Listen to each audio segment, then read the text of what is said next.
येणाऱ्यांचे स्वागत करतात ती घराची दारे। आपले घर, बंगला, ऑफिस, फार्म हाऊस यासाठी सुंदर डिझाईन केलेली jumbo French door, safety door आणि तीही 18 गेज GI सेक्शन मटेरियल वापरून आणि 80 मायक्रॉन पावडर कोटिंग केलेली, संपूर्णपणे मेंटेनन्स फ्री, नजर खिळून राहील असे आकर्षक सर्व प्रकारचे डोअर्स मिळण्याचे नाशिक मधील एकमेव नाव शिवाय एंटरप्राइजेस।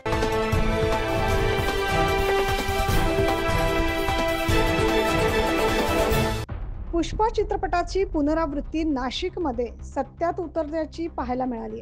होय, महाराष्ट्र गुजरात सीमेवरील नाशिक जिल्ह्यातील जंगलांमध्ये स्थानिकांमार्फत घुसखोरी करून खैर आणि सागाच्या मौल्यवान वृक्ष प्रजातीची सर्रासपणे कत्तल करण्यात येत होती आणि त्याची तस्करी करणारा गुजरातचा कुख्यात तस्कर संशयित नवसुभाई लोहार उर्फ पुष्पा यास वनविकास महामंडळाच्या 4 पथकाने ताब्यात घेतलंय।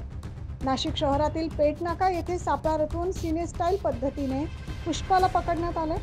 न्यायालयाने त्यास 3 दिवसांची वनकोठडी सुनावली।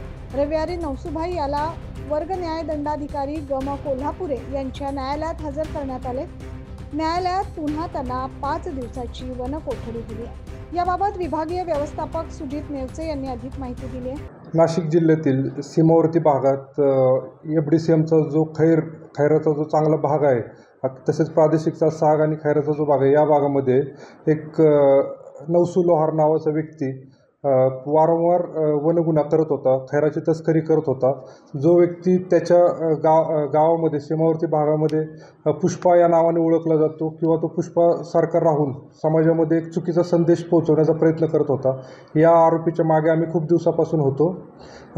आता काही दिवसापूर्वी आम्ही त्याला अटक केली आणि त्याला कोर्टामध्ये हजर केले असता कोर्टाने प्रथम आम्हाला 2 दिवसाची फॉरेस्ट कस्टडी दिली आणि पुन्हा काल वाढवून 5 दिवसाची फॉरेस्ट कस्टडी दिली।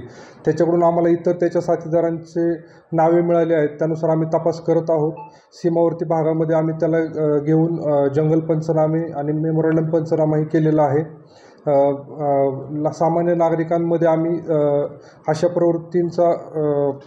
प्रवृत्ती वाढू नये यासाठी आम्ही जनजागृतीही करत आहोत। तसेच इतर जे त्याचे आरोपी आहेत किंवा जिथं तो माल पुरवत होता गुजरातमध्ये, अशा काही व्यक्तींचे नावे समोर आलेले आहेत। त्या मोठ्या व्यापाऱ्यांना आम्ही लवकरच पकडणार आहोत। प्रादेशिक वन विभागाच्या यादीवर नवसुभाई विरुद्ध 3 तर FDCMच्या यादीवर यापूर्वी 5 असे एकूण 8 आणि स्थानिक पोलीस ठाण्यात मारहाणीचे 2 असे तब्बल 10 गुन्हे दाखल असल्याचे तपासात समोर आले। मागील 6 ते 7 वर्षांपासून हा वन विभागाच्या हाती लागत नव्हता। त्यामुळे आंतरराज्य तस्करीचं मोठं रॅकेट उघडकीस येणार असल्याचं वन विभागाकडून सांगण्यात आलं। Bureau report 9 news Maharashtra.